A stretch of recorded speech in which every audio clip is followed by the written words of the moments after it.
Welcome in, ladies and gentlemen, to another edition of the Bengal Tiger Podcast. I am Billy Embody. With me is Matthew Brune. Shay Dixon is out in the desert, wandering around Las Vegas. So we get the privilege of talking about two commitments for LSU, one on the football side of things, another on the basketball side of things. Before we get to that, quick reminder, guys, use code LSU1, that's LSU the number 1, for just $1. You can get 2 months of the Bengal Tigers. So be sure to subscribe using that code for all of you guys out there on our YouTube channel. It's a special code for you guys on the podcast. Matty B, it has been a long time since we've rocked the podcast together on LSU. Yes. So it's good to be chatting with you again. And we've got the privilege of talking about some good news for LSU football. A transfer defensive tackle. It happened. JVR Suggs broke the streak and has now gotten LSU fans to agree to watch the Tigers this fall again, to believe in the Tigers again this fall. What's your reaction to them landing JVR Suggs out of Grand Valley State?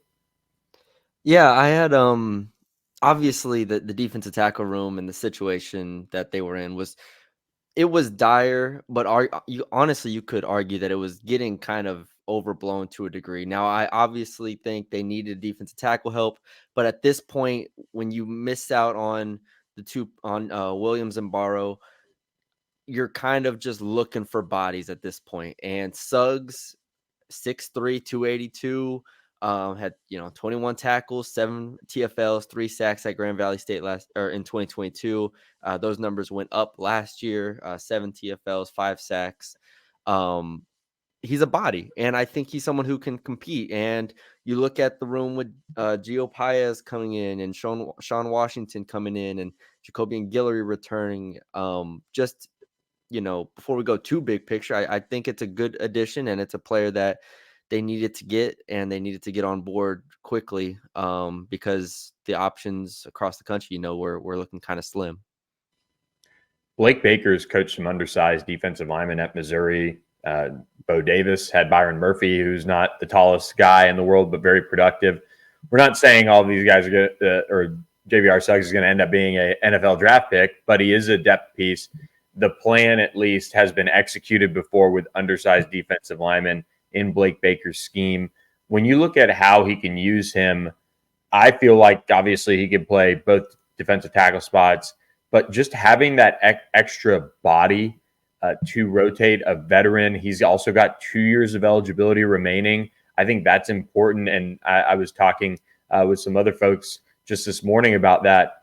We've found out, obviously, and many programs do, about how difficult it is to bring in a transfer defensive tackle when you can land one with multiple years.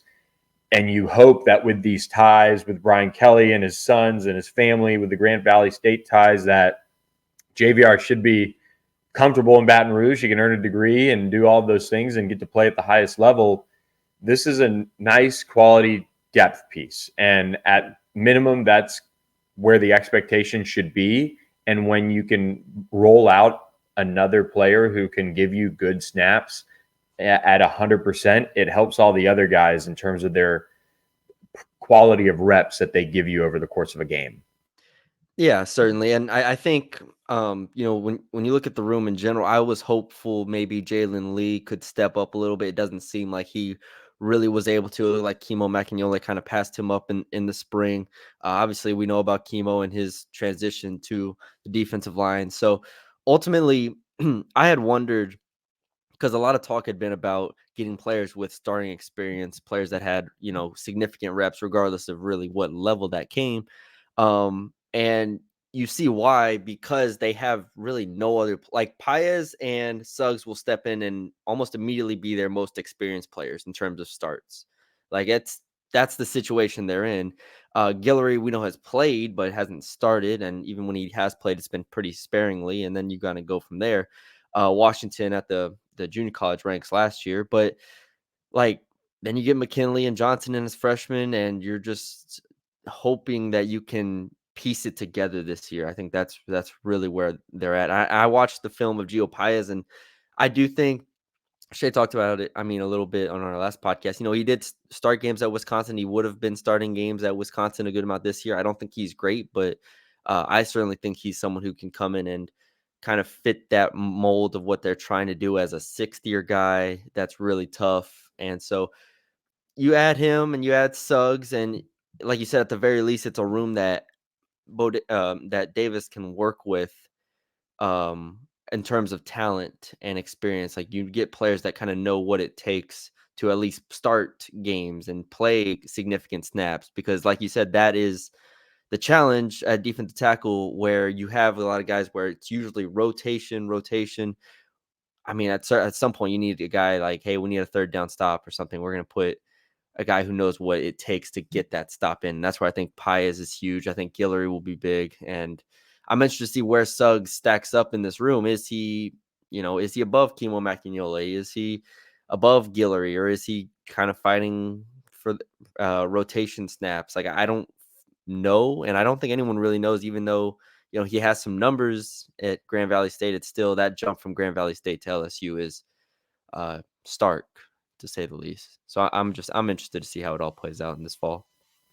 Yeah, that jump is, the big, not elephant in the room, but elephant in the room when you're looking at these guys that are coming up from lower levels of competition. It is a big jump, and sometimes it pans out. People have talked about Braden Fisk at Florida State making the jump up from Western Michigan. He was really. I've seen a couple where it's like, yeah, they've made jumps up, and it was like, yeah, Fisk, like Western Michigan. Who was the other one? I've seen a couple people talk about like G5 jump ups, but this is Yeah. another step. Like, we're Yeah. not just saying G5. And I'm not saying Suggs can't do it. Physically, he has some traits, but I've seen a lot of people say like it's a G5 step up. It's another step from that. Yeah, I mean,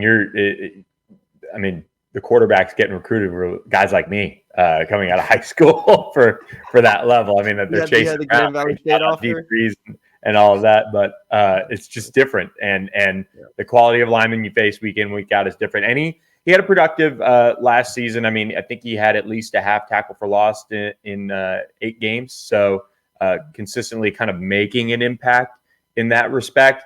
But you're not. I mean, Fisk was dominant, like at Western Michigan before he got to Florida State. He had tape against Michigan State where he was like, okay, this guy is messing up Michigan State. And you're like, all right, he was abusing people. So it is a little different, but they do. And it's just the multi-year rebuild that is ongoing for LSU. And obviously we could spend another podcast talking about how they need to nail the 2025 class and build off of their finish at 24. But when you have very limited options, it was a smart move to get him on board. And we haven't even talked about this piece of it. Kentucky really thought they had him. Michigan thought they were going to be able to keep him close to home. Kentucky put a nice offer on the table. LSU beat that offer. LSU had the top NIL offer. From what I heard, don't think that they broke the bank to get JVR Suggs or anything, but in this day and age, with the market being what it is, I mean, you have to spend some money to get these guys. And so they balanced the plan, they balanced NIL, and they finally hit pay dirt on bringing in a piece for this defensive tackle room. And now just adding that extra piece, you hope that just that collective unit, Jacoby and Guillory might not have to play just 60 snaps a game. He might be able to play 50, and he might be fresher and able to be more productive because of that. Yeah, and I do think the reason I said early on it might have been a little overblown is because I do think there are going to be a lot of situations where they will be able to they'll be able to move pieces around. They'll be able to move Jones inside or Shand inside, and they'll be able to go to those pass rushing packages more. And there are ways you can kind of mask it. Ultimately, it's not ideal, but we know the situation's not ideal in general. But like, you can get away with maybe only one defensive tackle in the game at times. You can move those aforementioned defensive ends around a little bit. Like, you can get creative. And I think that's where Blake Baker, in this attacking style defense, like, I think he can really be creative and kind of make something out of nothing. Now, is that, making something out of nothing is not the situation you want to be in, because you want to be competing with Georgia, Michigan, all the Ohio States, Alabama, so on and so forth, who don't have to make something out of nothing because they have something. But this year, multi-year rebuild at defensive tackle, you're gonna have to get creative. And I think that's honestly that's why I have some faith in this defense this year of being good, is because Blake Baker has routinely been able to make something out of, I don't want to say nothing, but in his Rakestraw, we saw him in Texas. I mean, he's an awesome athlete, but he was a 3-star guy. Drains Abram, 3-star guy. Like, he's been able Former to LSU make, commit. defensive linemen. They've been able to work. So I just think Blake Baker is the right guy to inherit this defense, specifically because of how much they need coaching. They need the right scheme. They need to be put in the right positions, and they need a guy to be creative, which they certainly will be this year up front. Yeah. And when they look at what's next in the portal now, the options are limited kind of across the board.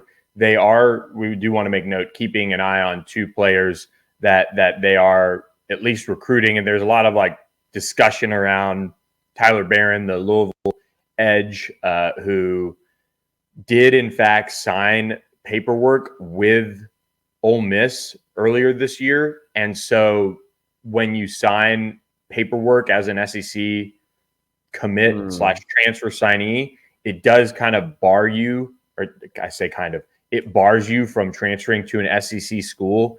He went to Tennessee, entered the portal, he committed to Ole Miss, in which he signed, and then flipped his commitment to Louisville. He's still taking visits. There are plenty of programs that are after him. He made 48 appearances, over 100 tackles, 27 tackles for a loss, 13.5 sacks over the course of his career. So he's been productive. He's got some size to him. I mean, I know he's listed as an edge, but could probably kick inside as an undersized 3 technique, or just play that strong side defensive end spot. Mm-hmm. And so he's still going through the process. If LSU is going to get him on campus, Ole Miss has to release him from that paperwork, which it's up to Ole Miss. I mean, they invested time and energy in terms of recruiting him and hoping they could get him on board.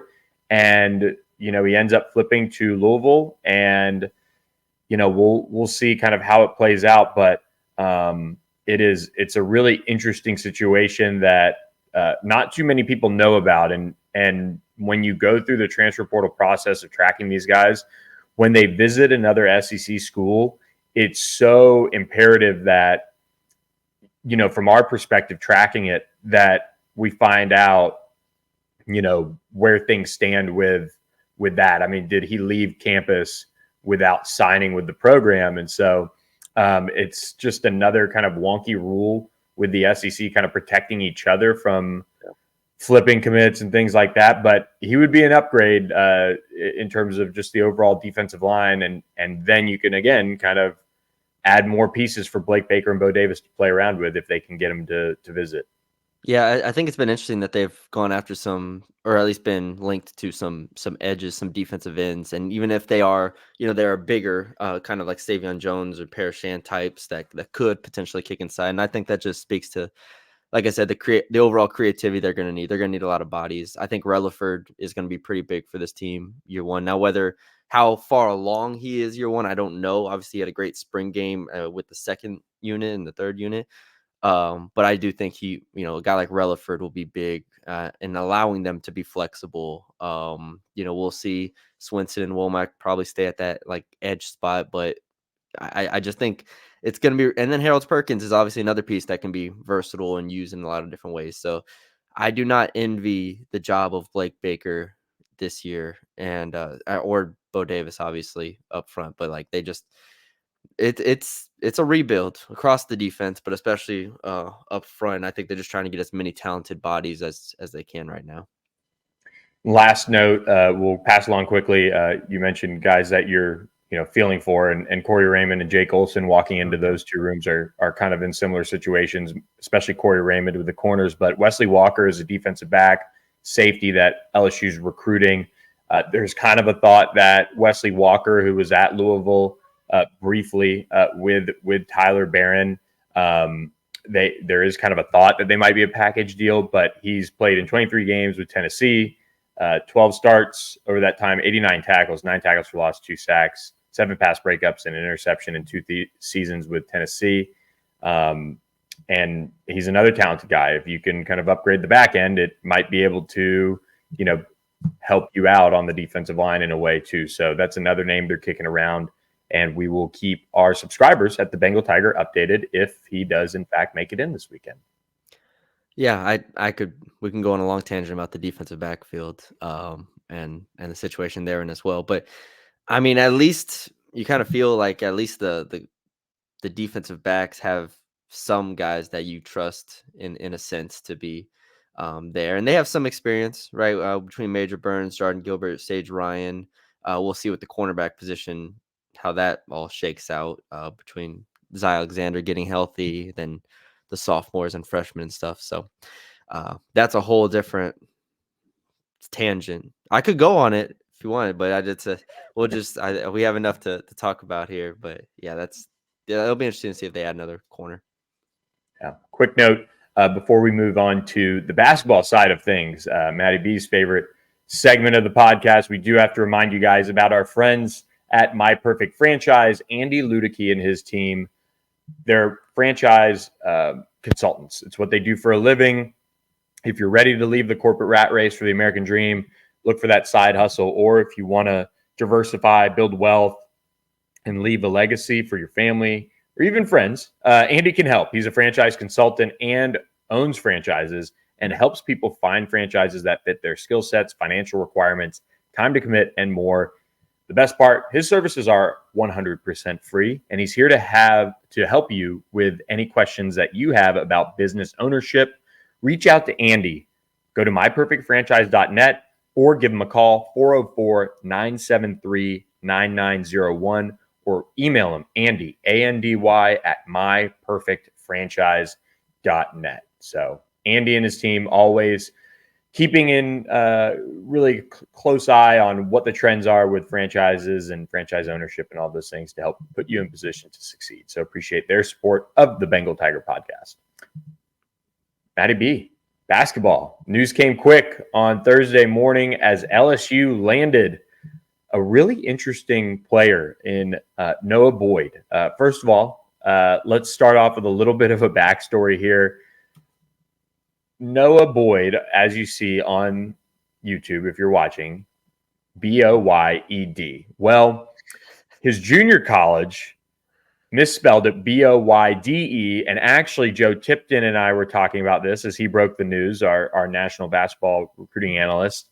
And we were talking about him, and he said, hey, it is Boyed, just heads up. And I tucked that away, and then before I knew it, I was like, oh man, was it Boyed or Boyde? And I knew it was coming close to his commitment time, and searched on Twitter, and literally all of Twitter is Boyde because the junior college misspelled it. But Noah, who's from St. Lucia originally, gave us a scoop that not only is he going to LSU, but it's Noah Boyd, Boyed. A big 7-footer committed to the Tigers today. Yeah, I was very confused as well. I had no idea what was going on with the name, because like you said, I went and looked up his stats, and it is on I already forgot the junior college's name. It was spelled incorrectly on there multiple times. So yeah, I don't know. I don't know how to spell it. Don't ask me. Like off memory, I will not remember how to spell it until the season starts. So don't ask me. But yeah, 7-footer out of McCook Community College in Nebraska. This was interesting to us because they had reached their 12-player scholarship limit already, LSU had, and every team in the country has 13-player scholarship limit. And LSU had imposed a 2-year scholarship ban. So for last year and this year, that's why, for those who don't know, Hunter Dean last year actually walked on. He called up the LSU staff and was like, hey, I just want to come back to Louisiana. I just want to play in Louisiana. He's originally from, is it Mandeville or was something along those lines? And he just wanted to come back and play for LSU. And he said, yep, I'll walk on. Obviously, they helped him out with, NIL and stuff. So it wasn't like he was walking on like in the old days. But this is a similar situation. They already filled up their 12 scholarships. This was going to be interesting to me if I knew they were trying to get a big man to come fill that 13th spot, but last year's situation was so perfect with Hunter Dean where he walked on, he called them, like it was a perfect scenario. This time they had to go out and find Noah Boyd. They had to go out and find a guy that, unlike Hunter Dean, didn't have that experience at a Division I program where Hunter Dean was starting for multiple years, and he wasn't great at George Washington, but he was a very solidified role player. Noah Boyd started playing basketball, organized basketball, basically 3 years ago. That is the situation where they're in. And, he's fine. He shot 53% from the field as a freshman and averaged 12.5 points and 8.5 rebounds. Oh no, he averaged 11 points as a freshman, 12.5 points as a sophomore in 5 games. That's another thing. He injured his knee last year, but like that, it's just a little different of a situation. They're going to have to really develop this guy more. So he has a lot of tools, and it'll be a lot more of a project more so than Hunter Dean was last year, where you could just kind of throw him in there and he's been doing the same thing for 4 years. So I like the pickup. It's just a very different situation here. I don't expect him to come in and immediately be a contributor like Hunter Dean was able to last year, which honestly surprised me and surprised the staff. Talking to the staff after last year, it was like, yeah, Hunter Dean, man, that guy, we didn't know he was going to be that good, and he came on and was really big for them. So we'll see, maybe if Boyd can surprise me like Hunter Dean did last year. Can't teach 7 feet if he is in fact That's 7 true. feet. I mean, that's a big plus. Yeah. And yeah, you mentioned that he just picked up basketball 3 years ago. I mean, he, from what I was told, he legitimately was working like just a regular job, and was done and was living in the States. And somebody saw him and said, "Man, you should really try basketball." Yeah. And so, I mean, I had never heard of McCook. No disrespect to them in the junior college ranks until our buddy Noah Boyd just decided to commit. I've heard of a good amount of junior colleges too, especially since North Texas would recruit the heck out of junior colleges, and I hadn't heard of McCook either. So it's an interesting situation because they went 11-21 last year, so I don't know how great of a situation it was in general. No disrespect to McCook, but like this is where this will be a big eye-opening experience for him in terms of getting to LSU, seeing that player development, just all of the resources that they have. That's why I'm excited to see him in person, because like you said, 7 feet is 7 feet. And if you just watch I watched 5 minutes of him as a freshman this morning, and it's like, okay, yeah, at the very least he can be 7 feet and disrupt shots and, dunk the ball and be a little bit of an athlete. So yeah, 3 years of basketball is really interesting to get. Now he's at LSU. Committed to Baylor this fall, opened things up, and then LSU beat out Oregon and Wisconsin. So quite the recruiting win for a guy who's going to have to walk on in some level with NIL and all of that. So kudos to Matt McMahon. Nice little, maybe sleeper to round out this roster. What, now that you know the 13 guys, so to speak, that are going to be heavily contributing to LSU this year, what are your early thoughts on this roster? From what you've been able to see, you do all the in-depth breakdowns on the Bengal Tiger, and again, LSU 1 is the code for $1 for 2 months.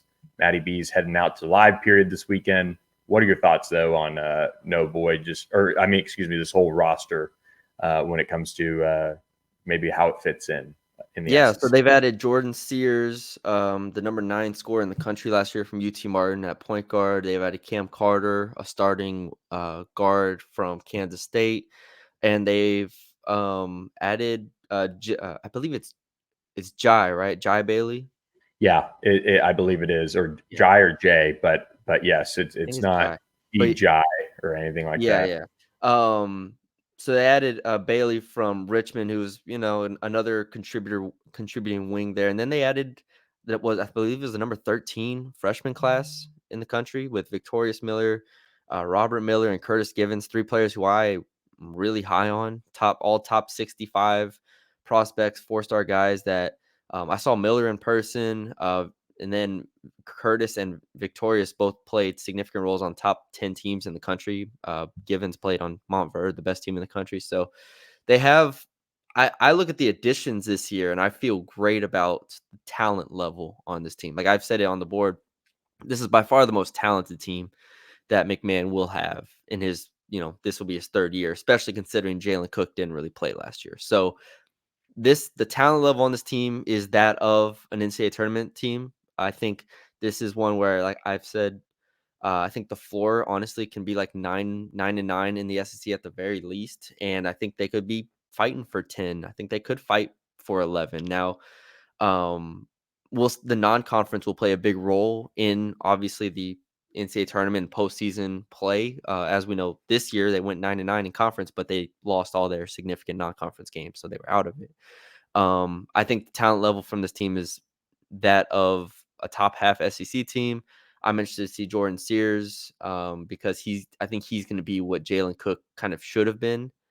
And if he works out and he's able to be unselfish, I think that this team has just a ton of talent. I haven't even mentioned Tyrell Ward and Jalen Reed, who I think could be like the two best players on the team potentially. And getting them to return was probably the biggest win of the offseason, because these are two guys who are not from Louisiana. They're not from East Texas. They're not from Mississippi.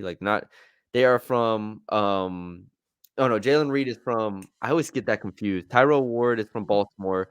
Yeah. Jalen, can you fill in the blank there? Vegas? No, I'm trying to remember. Jackson, Mississippi. So he is from Jackson, Mississippi. But then he played ball in Southern California.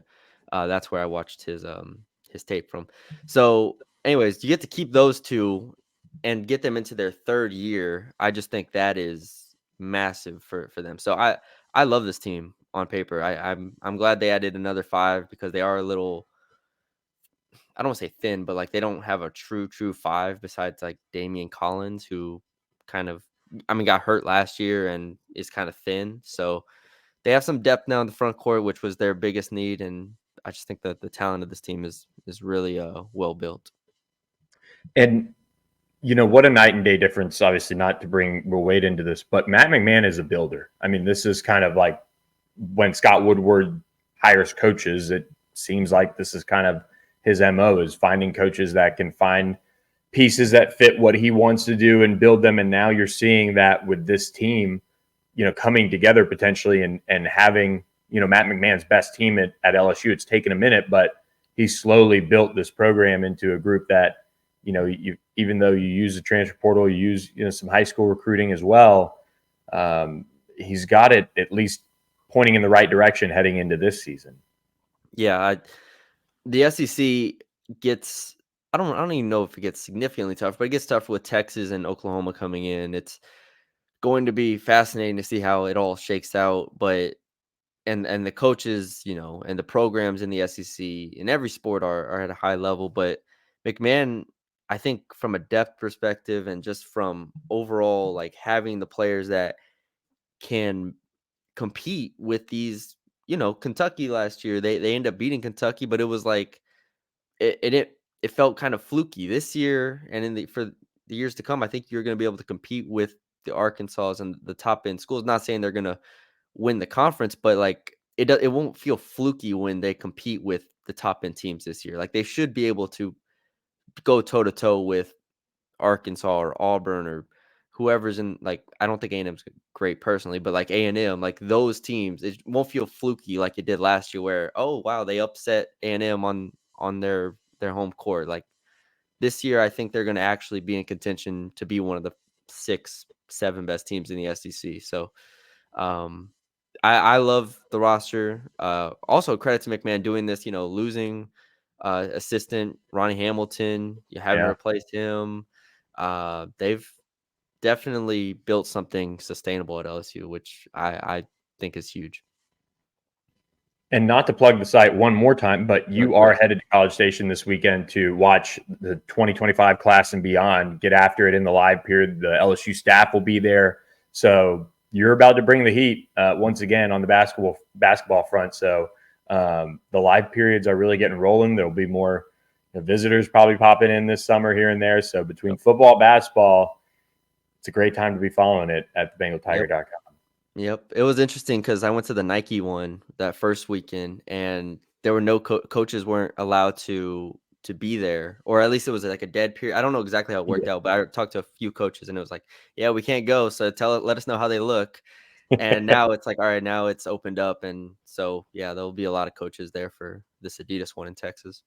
Yeah, just those are fun when the coaches are there because it just creates such I mean, for these kids, I mean, is basketball is so different than football. I mean, this is like their Super Bowl. One weekend can change your life. If you lock in, I mean, the teams take their phones usually and they're all about playing together for the weekend. And then they look up at the end and see what offers have rolled in. So you'll be there to track all of that as it goes. So anything else, Matty B? We can let people go, enjoy their weekend. I think we're good. It's a Thursday. I'm ready. I gotta figure out what my plans are for July 16th and clear my schedule for when NCAA football comes out, the video game, and Yes. get my life ready for 2 months. You got me for 2 months here, all right? Once July hits, I might be in and out until fall camp starts. That's going to be like your paternity leave. That's my paternity. I haven't taken a vacation since I joined the Bengal Tiger, and I'm just going to clear out. I've accumulated however many days. 2 weeks I'm taking off right there. I love it. Well, cool. Well, safe travels over to College Station this weekend to watch some live ball, basketball recruiting and all that updates coming from Matty B this weekend. So be sure to keep it locked on the Bengal Tiger. We will keep you guys in the loop on all things portal as LSU football continues to at least mine that transfer portal. Nice positive podcast to kick off the weekend. 2 commitments for the Tigers. Hope you guys enjoyed this edition. We're over 6,000 subscribers on the YouTube channel, so appreciate all you guys who have subscribed. Keep hitting that subscribe button wherever you catch the podcast at, and we will catch you next time on another edition of the Bengal Tiger Podcast.